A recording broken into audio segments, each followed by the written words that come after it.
It was a warm Friday evening, the kind that felt like the world could pause and everything would be just fine. I was surrounded by 3 of my oldest friends, sitting around a fire pit.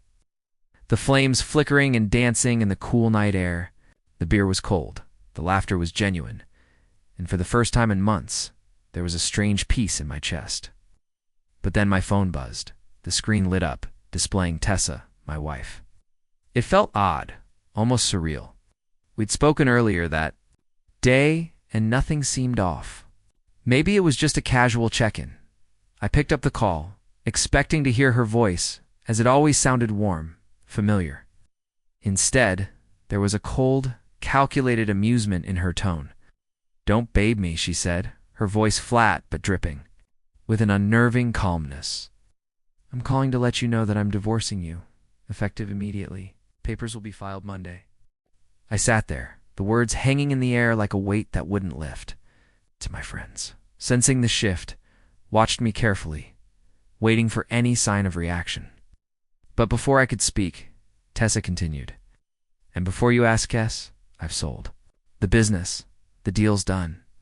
The buyer's already wired the money. I'm taking my half and starting a new life with Derek.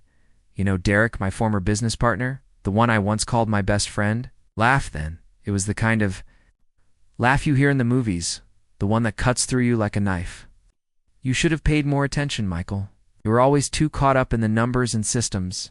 You forgot the woman standing beside you." My chest tightened, but I didn't let it show. I didn't let it show to her either. I took a deep breath and looked down at my beer as though trying to find an anchor in the swirling storm of betrayal that began to consume me. "Good for you," I said, my voice calm, almost eerily calm, because I wasn't angry. Not yet. I hung up without another word and set the phone down. I turned to my friends who were still staring at me, probably waiting for a breakdown, a scream, maybe a cry. But I just said, "I think it's time I go home." There was no fight left in me, only the quiet, boiling fury that I would soon unleash. The drive home was quiet, but my thoughts were anything but. My mind raced as I pulled into the driveway, my headlights casting a pale glow over the house.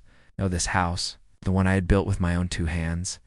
Every beam, every brick, every inch of this place carried the sweat of my labor and my dreams. Now it seemed to be slipping away, piece by piece. Tessa stood on the porch, her arms crossed, lips curled into a smug half-smile. Derek, her new partner, stood beside her, leaning against the railing like he'd already owned the place. "Back already?" she mocked, her voice sharp. That was fast. He didn't even beg. I stood there for a moment looking at her, and then I turned to Derek. "Good to see you again, partner," I said, my voice calm to calm. He scoffed. "You still think we owe you a conversation?"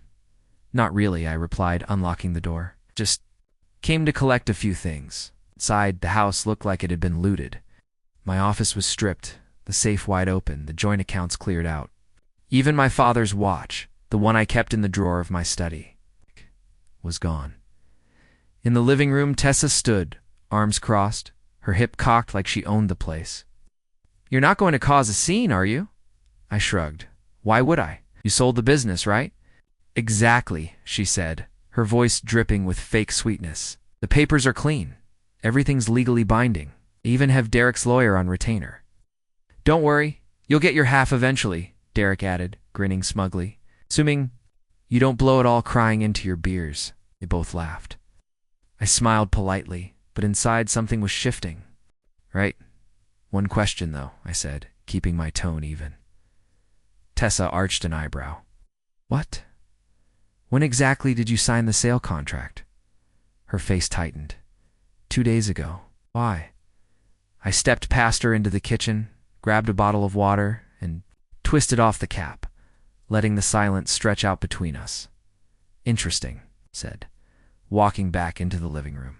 "Because 3 days ago, I moved all intellectual property and software rights into my name. Quietly, legally. Full documentation. You sold a company shell."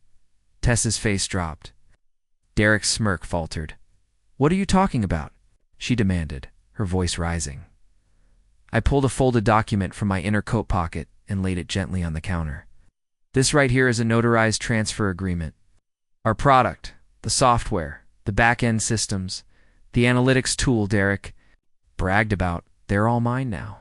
The buyer you just sold to, they're about to realize they paid for a house with no foundation. Yes. Tessa lunged forward, snatching the paper from the counter and scanning it frantically. This isn't possible. I would have seen it. No, you were too busy sneaking around with Derek, I said, a faint smile tugging at my lips. The next morning, I walked into the sleek, glass-walled boardroom of Price and Walton Holdings. The firm Tessa had sold our company to. A receptionist recognized me immediately. "Mr. Carter, Mr. Price, we'll see you now." I was escorted into the room where Gregory Price, the man who had thought he'd purchased a gold mine, was waiting. He didn't waste time with pleasantries. "You're here about the acquisition?" he said flatly, his voice as sharp as his tailored suit. I nodded and pulled a leather folder from my briefcase. "Yes, I think you'll want to see these before your legal team finishes due diligence." His brow furrowed as he flipped through the documents I'd prepared. Asset transfer, patent ownership, user licensing agreements, contracts showing that the actual IP belonged to me. As he turned the last page, his lips thinned. "So what you're saying is, I bought a company with zero functioning infrastructure?" Exactly. I replied. "All your newly purchased systems, codebase, customer data, engine access, they're all tied to licenses I now control. And your wife didn't know this?" I smiled faintly. She was never interested in the legal side, just the finish line. Price leaned back, exhaling slowly. "Then I assume you're here to offer a solution." "I am," I said. "I'm willing to license the full IP back to you for triple the original purchase price." He arched an eyebrow. "Triple? Call it a tax on ignorance," I said. "In betrayal?" He tapped his pen against the folder, considering. "You're ruthless." "Just smart," I replied. "Something my ex underestimated." He leaned forward.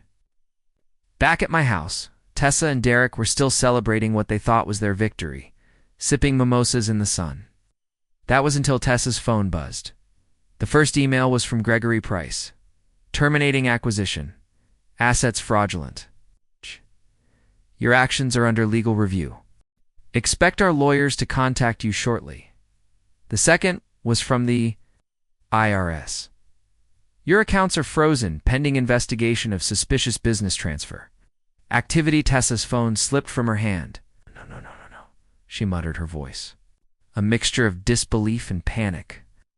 Derek stared at her, his face pale. "What did you do?" "I'm going to find him now," she snapped, grabbing her keys and bolting out the door. Later, in my co-working suite, Tessa came pounding on the glass walls, her face a storm of fury. "Michael, open the damn door." I didn't. I calmly finished typing up the final clause in a new licensing agreement with Price's firm, then smiled at the receptionist before pressing the unlock button. She stormed in, eyes wild. "What the hell did you do? You sabotaged?" "Everything. My accounts are frozen. The deal's falling apart. Price's legal team is threatening me with fraud." I looked at her, then really looked at her. Her hair was a mess, her makeup smeared, and her eyes held an emptiness I hadn't seen before. This wasn't the woman I married. That woman died the day she decided Derek was worth more than loyalty. She gritted her teeth. "What? Revenge? Fine, you got it.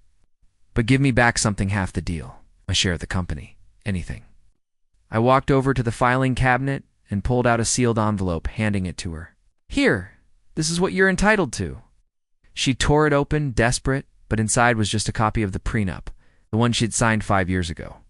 "When she told me she didn't care about money and just wanted us," it read in bold black ink, "any business assets founded or developed by Michael Carter prior to or during the marriage shall remain his sole and undisputed property." She staggered back.